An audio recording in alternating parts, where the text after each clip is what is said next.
Thank you very much. You're here today on behalf of Suraasa, and we're going to talk a little bit about assessment. Now, I'll warn you, I'm not jumping straight to assessment techniques. I'm going to give you a little background and I'm going to hopefully take you on a journey that once we get to the assessment techniques, you kind of go, huh, well, why didn't I think of that? Because that's kind of been my journey over I won't tell you how many 25 plus years in education, but there were points along the way where I went, huh, why in the world did I ask that kid that question? Or I can't believe I was that dumb as a teacher. Now, that's my vision and my journey. That's not your journey. But the whole idea here is to help you help your children. And I'm going to make a few statements along that, especially when I get to the inspector slide, which is my favorite but least favorite. And that's that bad word or that curse word that we won't talk about too much, but it's still important for especially those in the Middle East and those to our friends around the world. So before we get too much further, I want to kind of agree on a definition.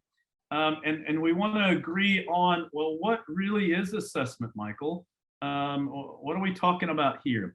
And so I went kind of through an exercise. Now, for those of you who know me and those of you who don't, I've got 4 children.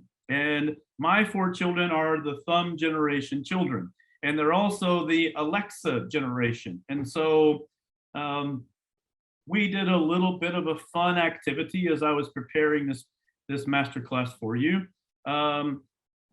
In that activity, I just kind of said, all right, boys and girls, I need the definition of assessment, but I'd like to have it in pictures. And so then you get the 13-year-old and she does her thing, and the 16-year-old and he does his thing, and then the 23 and 24-year-old who are still or who are back in America doing their studies. And now, even though I try to talk her out of it, the 24-year-old went into teaching, and who knows, I shouldn't say that. She's a wonderful teacher. And it kind of gives an idea. And I'll tell you, the first picture that came up was this picture, that word evaluation. Well, that kind of makes me pause. You know, are we talking about an evaluation? And we'll make some sense of that. And then the next picture was this one. Well, I think all of us on this call can say, yeah, that might be an assessment. And I think maybe I went through that assessment. And I think maybe the upper bridges of my nose is painful because of that assessment.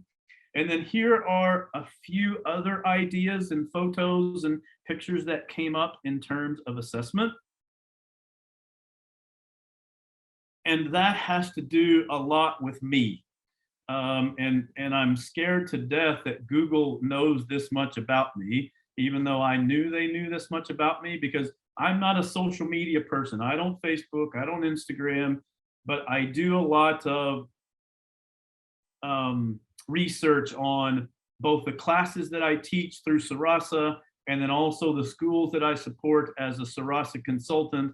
And these are some of my topics. And you see IGCSE, and you see CBSE, and you see SAT, which is an American thing. And that little circle, which will be very useful to us later, is an idea of, all right, I've got this thing and it's timed and I've got to sit for it, and oh no. Now the scary one, and the most scary one, you can see that nice, bright, shiny white spot that I'm going to pull up. And I've got some ideas why it came up, but when I put in the word assessment, this was Michael's, and this came up. And I'm thinking to myself, oh my goodness, why in the world did that came up? And then it dawned on me, my anniversary was on the 26th of February, and I was searching frantically on we won't say the 25th of February, we might say the 26th of February, thinking about, okay, what gift can I get? Now, how Google and their people or whatever it is, their AI link that back to an assessment, I'm not sure. But I like the photo, because I like the photo of, I wonder what really is the definition of assessment. And we're going to spend 10 to 15, maybe 20 minutes talking about various pieces of assessment. And I hope by the end of those 15 or 20 minutes, we're going to give you a few tools that you can put in your toolbox that will help you in terms of that word assessment. Now, I'll stop here and I'll say, there's going to be questions throughout this format, right? And because there are 155 of you on this call, what I'd like to do with the question is please put them in chat. I have a very nice few people that are adding those questions up, and there will be various points at this masterclass that I can stop and answer a few of those. Now, I know not everyone's question is going to be answered, and so we're working on a way to get them answered and get those answers back to you. So be patient with us, but that's kind of how we'll deal with questions. I'm very unlikely, because of there's 156 of 7 of you now, to stop and let you ask your question. That doesn't mean I don't value what you have to say. It doesn't mean I don't value the question. I'm not a typical American politician where I just avoid the question. I know that's, sorry, I shouldn't have said that. Shame on me. So let's agree on what that definition is. And I'll walk you through a few questions and a few slides on what it might be. And so as we think our next step might be, let's differentiate between assessment and evaluation. So I'll give you a second to read that slide.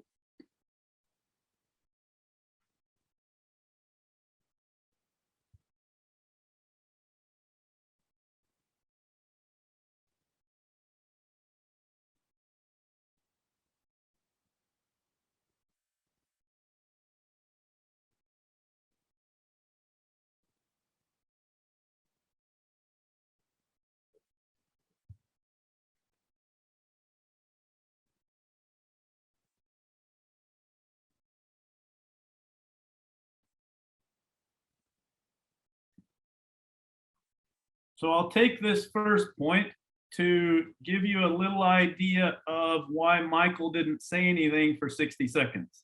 I saw a few of the cameras going, oh my goodness, is my volume wrong? Is there something wrong here? Did I do, what's happening?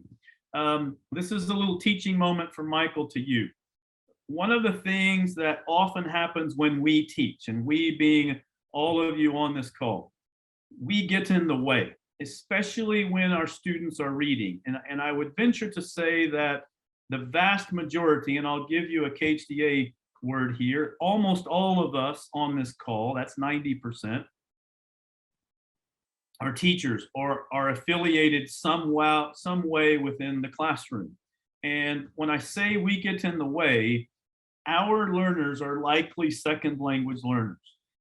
And so it takes a bit for that brain to, things to go into their brain, them to evaluate what's in that brain, them to come up with an answer, and then them to be able to spit that out. And so even though I wasn't asking a specific question or I wasn't asking a specific answer, I think it's important that you noticed I was quiet.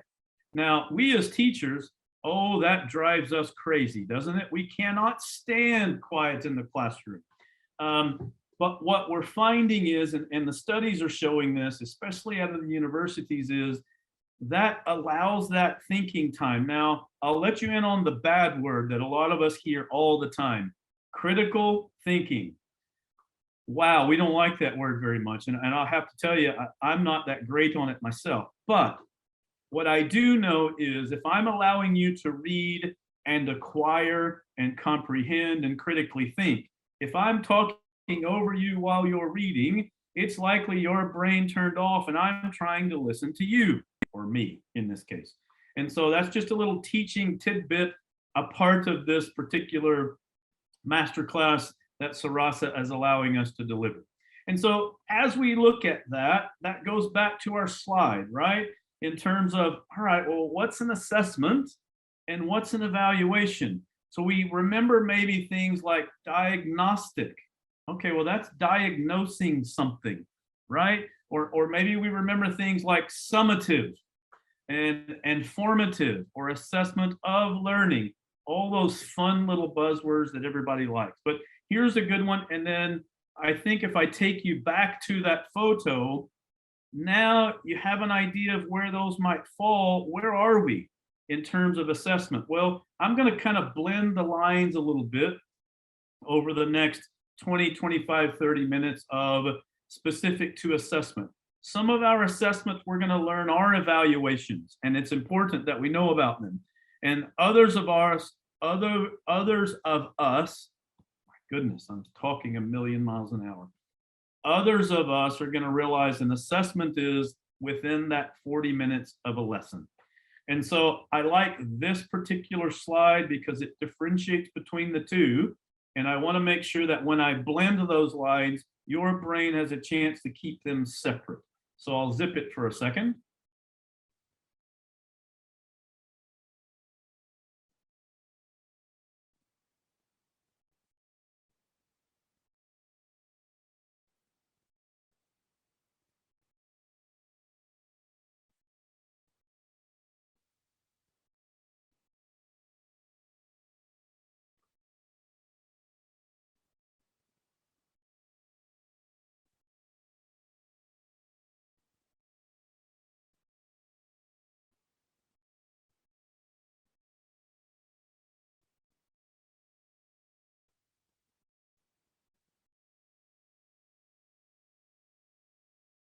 So again, I'm practicing that whole thing. So there are a few things that jump straight out at me, especially those of us in the Middle East and those of us even around the world in specific spots. This little thing right here, that's a word that some of us are really tired of seeing. How do you use data to blank, blank, blank, blank, blank, right? And then the other one I like in relation to that is I'm passing judgment, right? I'm giving a grade, or I'm giving a mark, or I'm giving a level that has to do with the specific pieces of where we might fall or where we might not, right? And now we're kind of giving an idea of that original photo that I showed you. Another one that jumps out to me that I spend a lot of times in schools when I'm in schools working with them on behalf of Suraasa, specific to school improvement, but also to help teachers be better teachers, which our PGCTL program does, our EEP program does, and that is where are we providing feedback, right? And through this assessment, how are we giving that feedback, both to our learners, both to our parents, and dare I say, maybe to next school year's teachers. And maybe I'll even say, how are we tracking that? And the other one that we all know are these two specifically, summative, informative. We're going to pop those up on the slide shortly. And then here's one that I often forget, and that's some of the reason that I put these few slides up, just to kind of give us a little bit of a revision of that past learning. Hey, that was a little plug for a starter or a warm-up. Where am I connecting to past learning? An assessment can be reflective, where an evaluation is prescriptive, right? And it prescribes what the diagnosis has shown us. Where the reflective is, where are we in terms of learning? And how has that assessment helped us with that? So those are just a few things that jump out at me. And you got to keep in mind, I probably see between 50 and 70 lessons a week in various schools throughout the UAE, being based in Dubai. And those are often the things that jump out at me. So I'll stop here and I'll remind you that if you do have questions, please feel free to dump those in the chat. Dump those, that's a horrible word. Please feel free to type those in the chat. And at various points, I'll stop and answer those questions at the points that I think they jump up. As we think about next steps, now that we've kind of got an understanding on assessment and evaluation, let's revise a little bit more. Let's past learning jump in. And here are our next bad words for us teachers. Oh, there's Michael again talking about assessment for learning and assessment of learning. Oh my goodness, if I hear that one more time, I'm going to pull my hair out. Thank goodness I don't have to do that. So I'll stop and let you read.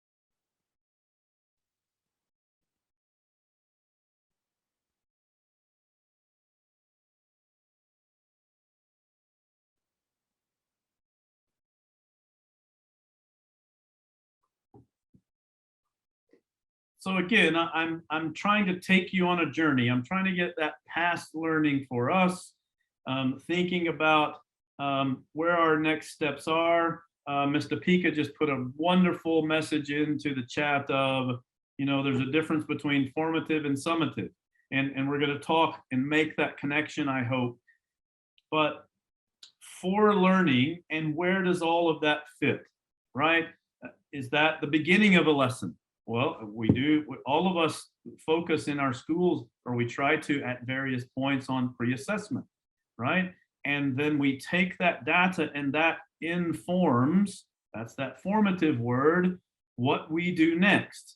And we alter curriculum, or we use that data to adapt curriculum.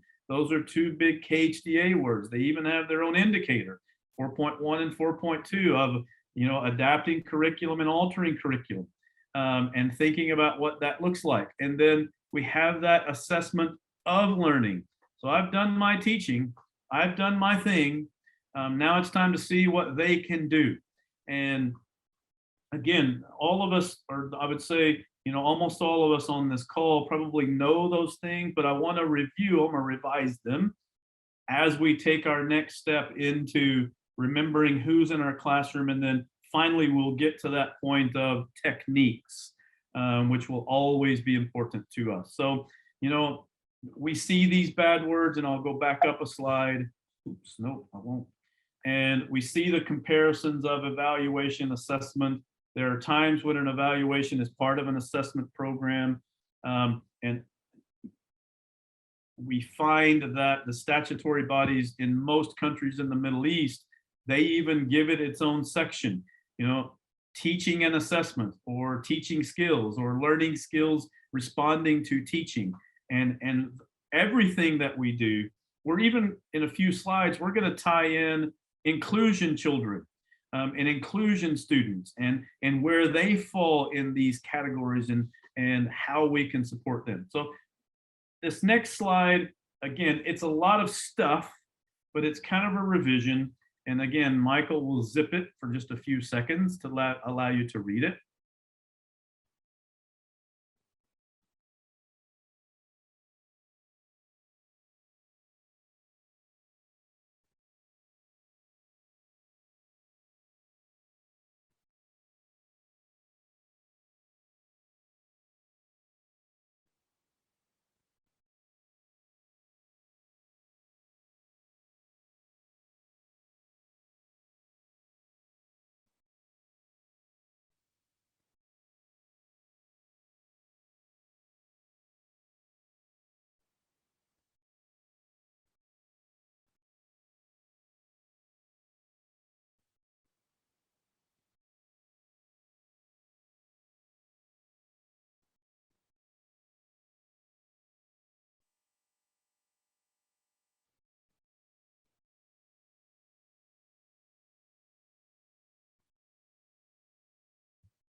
So as many of you have put in the chat, as we were talking about assessment for learning and of learning, and evaluation and assessment, here are the big three, as we love them or hate them. It depends on what time of the year we're in, especially when it's that end of term and we're doing corrections, and we've got to moderate the corrections, and we're on a moderation timetable and all that fun stuff. We tried to do a quick little summary of all three in a comparative look.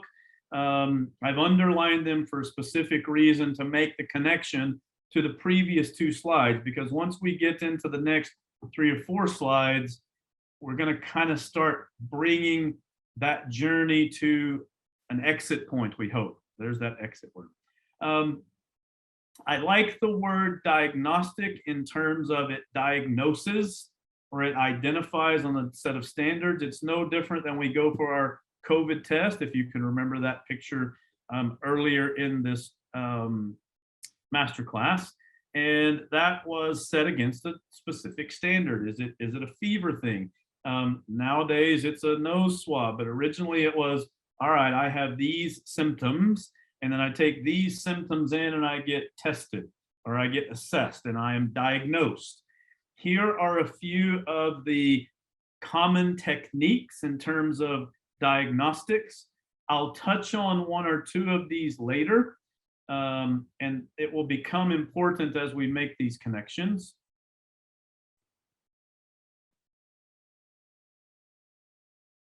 A lot of the times, these are our baseline exams as you come to know them, right? And then in the middle of the year, they might be a benchmark exam. We're starting to see more curriculums aligning to these things in terms of identifying, measuring progress, diagnosing where our country is against other countries in the world. Hi, Marjorie, I see you have your hand up. If you would do me a favor and just type your question in the chat, I will do my best to get to it. And then those last few quiz, concept maps, KWLs, those are much more lesson oriented, all of which are still diagnostic. Now, there are times when a quiz can also be formative, can it not? Or a KWL can be summative, or a yes/no can be both. And I'm not trying to say they only fall in diagnostic. I find in the schools I'm in, that's where I see them the most often. And then as we look at formative, here are our measurements. And for those of you who are in the Middle East, specifically in the UAE, these are our attainment and progress assessments in lessons. And how often do we hear that? You know, teaching in lessons, or attainment in lessons, or progress in lessons, or assessment in lessons. So much probably we get tired of it. So I'll stop here, let you have a quick read through that.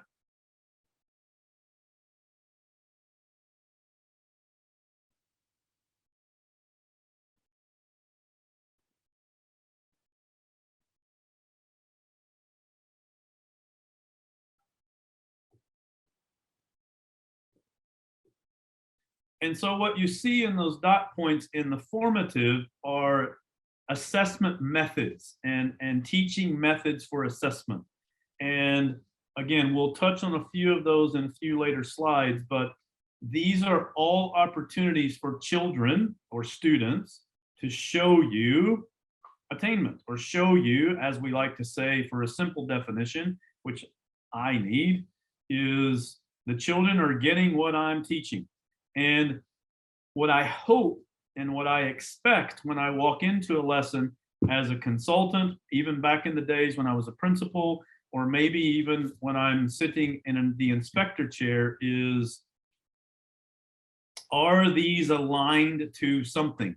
Some schools call this the Walt and the Wilf. Some people call this the learning objective. Some people call this learning outcome. Some people call this success criteria. No matter which hat I wear when I walk in, I don't care what you name it, but we definitely want it assessed against something. Now, that's different than our diagnostic. Our diagnostic is against a set form of criteria. Now, formative is against a set form of criteria, but we get to kind of choose when that is. And then that last at the bottom will become important to us. When do we use this, right? When are there regular intervals throughout an instruction? There are a few schools that I'm currently working in. We're really working on what we're calling mini plenaries or progress checks. And so we've got our 2 or 3 learning outcomes or success criteria. And as we work through the 90% one or the almost all one, we do a little bit of a brain break stop and say, all right, we've spent a little time on this learning outcome. Where might we see this? And it can be with hand gestures, thumbs up, thumbs down. It can be with oral Q&A. It can be with a quick group discussion or a pair discussion, right? Hey, listen, talk to your neighbor. If I ask you this question based on the first learning objective, what might your answer be? And then hopefully that forms what I do next. There's a 50-50 rule that I like, where is if I'm satisfied with the answers or the discussions, and I might not ask it formally, right? I might just listen to the discussions. And if I'm happy with more than 50% and I'm actually getting closer to the 75-25 rule of, if I'm happy with 75%, and if I've named it the 90% rule, or the almost all children can, or almost all students can, I'm actually going to measure this against the 90 rule. I would even say this can fit into your pre-assessments. And so if I'm happy with that, I move on. And that's kind of my brain break, my progress check. And then I go to working on maybe the second or the third success criteria, learning outcome, will. And then when I get to summative, that just kind of ideas, if we think about the journey of a student, both from the beginning of the year when they took this diagnostic through specific points in lessons, through maybe the end of a lesson or the end of a topic or the end of a term or the end of a unit, or for some of us who are still stuck into our textbooks, the end of a chapter, and that's okay. Stuck is probably not the nice word, who are still using textbooks as resources. And I noticed there were a few textbook people on this call. I still love you. Please don't take this personally. We want to use it more as a resource. Where, I'll get back to the word summative, where are they, right? And then that gives us a differentiation between objective and subjective type questions. Now, I'm not going to go into that here. If you want to know more about that, ask questions at the end when our Suraasa representative comes on and talks about what our classes look like for you specifically as learners and as teachers or inspiring teachers or soon to be teachers or maybe teachers wanting to learn more. This also includes some rubric-based stuff, right?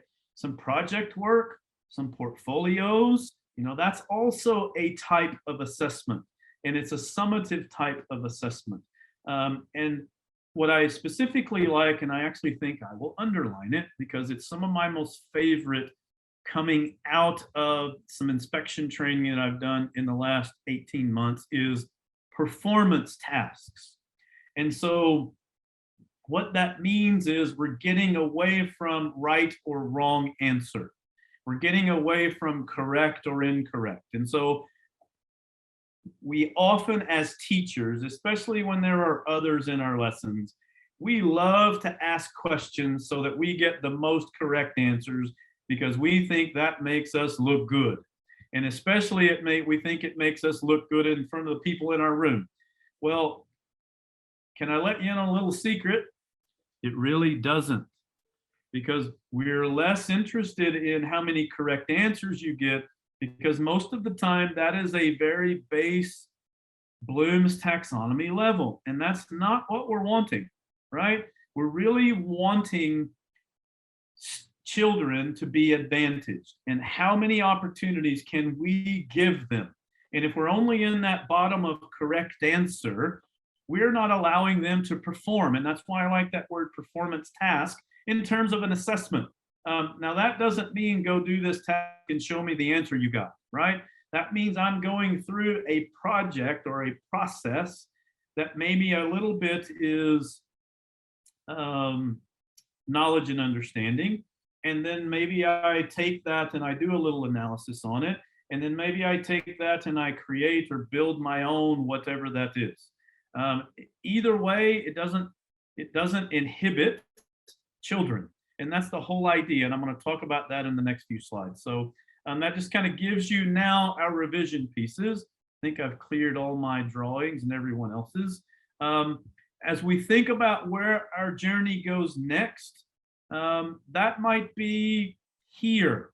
So when we think about lesson plans and we think about assessments, what do we often as teachers do? And I'm guilty, and my goodness, I was so guilty those first 15 or 20 years of teaching of, man, my head of department says I have to have a lesson plan. I got to bang this out, and I got to have a warm up and starter, and I got to have 2 or 3 activities, and I got to have some objectives, and I got to have assessment and plenary, and oh my God, I got to finish this by Thursday. And what we often forget is there are people in our classroom that need to be important. And one of the first people in our classroom is who?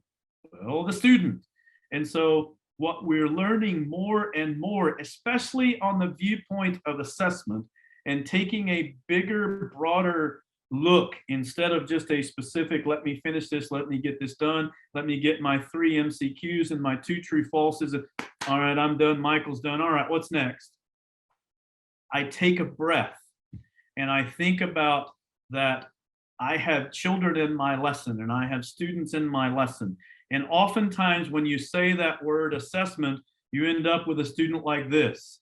And they come into that, if you've mentioned this assessment or you have a quiz timetable and they're really working and they're really stuttering because they start studying because they want to do well and the parents are in their ear. And I have to say, shame on Michael last night as a parent. My son was working on a calculus specific thing, and me being a calculus teacher, I was doing the whole helicopter parent thing. And as it turned out, we looked up and it was 10 p.m. and he had track practice and had to be out of the bed, in breakfast, and in the car at 5:45 a.m. Well, what do you think happened, right? How do you think he did on that calculus assessment? That's exactly how he felt when we looked up and the time was. And so we all do it, both as parents and as teachers. And when we say that word assessment, I'm going to tell you what goes through a student's brain. This.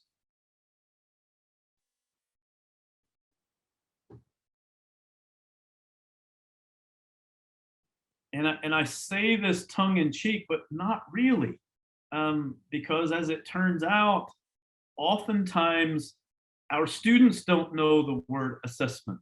And so we have to think about their point of view. And we have to think about where they are in their learning journey or their learning cycle. And as soon as you say, now, boys and girls, there's going to be a quiz on Thursday, or don't forget our quiz timetable, or don't forget this, and it's for a grade. What do they immediately say? Oh my God, it's for a grade. Oh my God, I can't tell my parents. Miss, is this on Edmodo? Miss, did you load this on Google Classroom? Oh, you didn't? Oh, thank goodness, my parents won't check. That's what their brains go through. And so I want you to be thinking for the future, put this tool in your toolbox. As I start to create my assessment, and we've just gone through all the different types, start thinking about that viewpoint of the children in your room, okay? And I'll point this out next for the administrator slide, but I'll tell you why that's important. But just remember, oftentimes you will see both the pictures of children in your room, but it's definitely in their brain what you see there. And so if we think about our administrator viewpoint, we're being observed, we're being evaluated. Maybe the school's brought a consultant in, sometimes that's Michael. And what are all the viewpoints they're taking? Well, they might be viewing this. Is it aligned to the curriculum? Well, we're working this on our SIP and our SAP and our CEF, and we're making sure that all of our questions and our assessments are aligned to the curriculum. And you got to worry about that. Is this specific to standard CCCSS 6.3.2.1? And did I differentiate this? Oh my goodness, do I have this? Do I have that? Are my ability levels? So I'll stop here and say, take a deep breath. We often do this very well as teachers. We don't realize it, and we probably don't officially do it, but we often do differentiation and alignment to curriculum because that's just who we are. And we often realize that we have these type of learners in our room. Now, I want to point out here, we're not talking specifically about just ability level on differentiation. And sometimes I'm guilty, we get caught in lower ability, middle ability, high ability. Don't forget about learning styles, okay? Don't forget about GL and CAP 4 and even VARK or VARK, as some of us know, where they're visual or auditory or whatever that case may be. So think about that as another tool in your toolbox, how you observe assessment or creating the assessment. Will pop up gifted and talented and special needs as that administrator's looking. And so this is where I'm going to pause and I'm going to say this. If you are consistently creating assessments that are the same for everyone, I think you are disadvantaging children. And so the title of this is Different Assessment Techniques. Well, this is one of the techniques times. Am I creating opportunities for my special needs children? I'm not talking about even giving them a separate test. I'm not talking about asking them separate questions. I'm not talking about giving them a separate quizzes link. I'm talking about, are we creating opportunities for them to show you attainment and progress? And then I add that as a segue into attainment and progress. So I recognize that when I'm in lessons and I see teachers working through a lesson and all the places that they put assessment, I value that and I love it. And I even love it more when children are being advantaged. That doesn't mean when your administrator comes in, it's any less important, okay? For those of you writing on my screen, shame on you. Just kidding. So that's a different viewpoint than us as a teacher, isn't it? And then I'll give you one of my favorite viewpoints as we start ending our journey is, oh, well, who is that guy? Well, that's Mr. Inspector. And he's having a look at your assessments, isn't he? And so that's a bad person or a bad word. And we do all this great stuff. And half the time we act when he comes in and we teach our children to act. And that's not what we do when we want to come into a room as an inspector. And I'll give you another little hint and a little secret. We only care about the kids.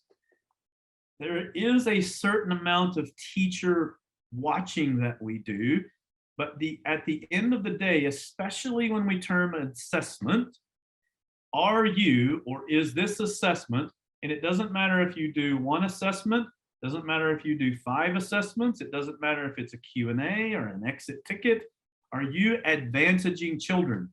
And that goes back to this slide, right? And that's the reason the administrator is in there. It's not trying to catch you. We want to advantage and help you and source you to advantaging as many children as possible. And then if we go back to this slide, I get the feeling that when we see children like this, we're not doing that. And so when I pop all the way back to a viewpoint of an inspector when they walk in the room, I want to make sure through all your planning, through all of your creating of assessment, through all of your creating of questions in that assessment preparation, you advantage as many children as possible.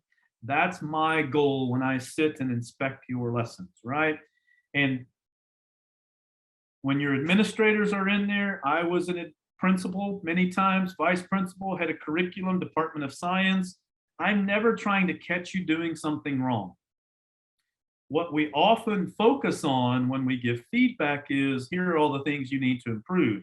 What we're hopeful is we're working on what that means for helping you improve to advantage children. And oftentimes those are our strengths. And so that's just a different set of viewpoints of all of those first parts of our journey were the different types. And as we think about those in lessons, now we have a little bit different viewpoint. And so now it's time to get to the end of our journey and talk about techniques. Before we get to the techniques, I'm going to give you one of the most common mistakes we make or we see both when I go into lessons of my 50 or 60 in the school improvement schools I'm in on behalf of Suraasa, or I have a friend that invites me in, or I'm on an inspection team. The most common mistake we see is time.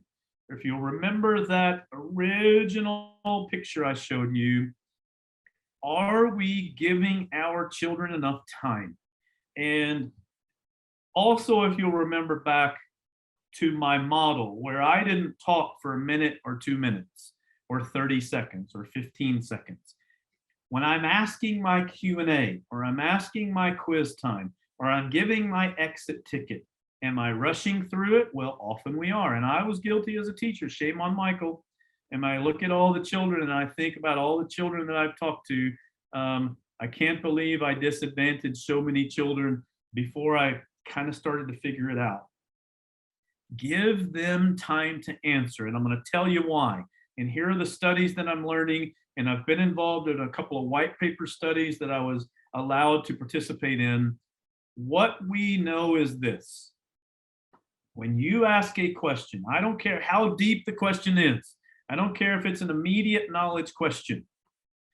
If you ask the question and then you expect an answer within the first 2 or 3 seconds, you've disadvantaged children. And what's most important is this is especially true on second language children, no matter what the second language is, whether we're speaking Hindi or we're speaking Arabic or we're speaking Spanish and English is our second language or vice versa, you've disadvantaged them. And so the reason is what often happens is once you ask the question, there are 90% of the children in that lesson that are starting to think. And then once one student blurts out an answer, or you say, Michael, do you have the answer? Within 2 or 3 seconds, their brains turn off. And they immediately go to focus on Michael's answer and try to make that answer make sense.